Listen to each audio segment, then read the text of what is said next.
I may as well begin on a positive note, and that is that Keith Thurman is finally going to be coming back early next year, January 26th to be specific, against Josesito Lopez. It'll be the first time he's fought in almost 2 years as a result of injuries. So that's a lot of time to have out.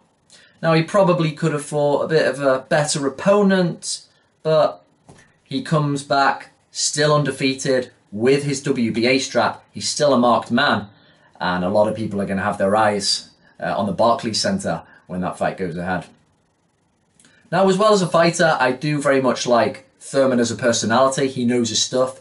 He knows boxing. He can break down fights very well. He talks about the sport in an interesting way. He's engaging and charismatic in a way that a lot of pugilists aren't, so he's good to listen to him. But a bit of a problem with today, the way we just have cameras in front of anyone's face who opens their mouth, we kind of almost promote this kind of triviality, talking bollocks all the time. So a lot of fighters get very high on just their own version of events, but it's been helpful in the sense of giving us an insight into where Thurman's mind's at the moment.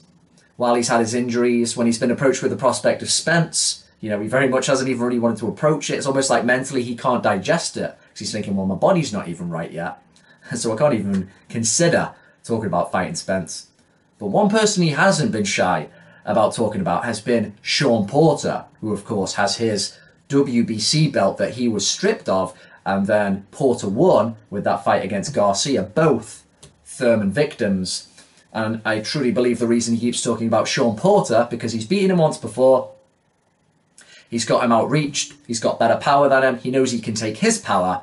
It was a bit of a trenches fight, and he'll just feel that, yeah, I think that's a bit of it. It's another tough fight, but it's a bit of a safe win as well for me, and that helps me get that belt back, and that allows me then to possibly say I'm the best again without taking the really big risks, Crawford and Spence, as we know. Of course, that's the fighter he keeps mentioning, as I've said. So after he very probably does a little justice to his nickname of Onetime for the first time in a while, and gets rid of Lopez, who was pretty much lost by knockout against every good welterweight he's ever fought, expect him to again start mentioning the likes of Shawn Porter. That very much seems that's his little, safe is maybe a bit of an over-the-top word to use, but that's the safer route he wants to use and he wants to go down, it seems. So long as Porter holds on to his belt. The first fight was very entertaining. It'll probably do well. Spence is going to be fighting Mikey Garcia, as we know.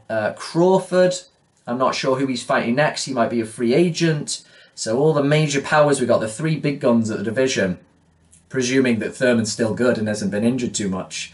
They're still yet to collide. But more than that, it's still hard to see when they collide.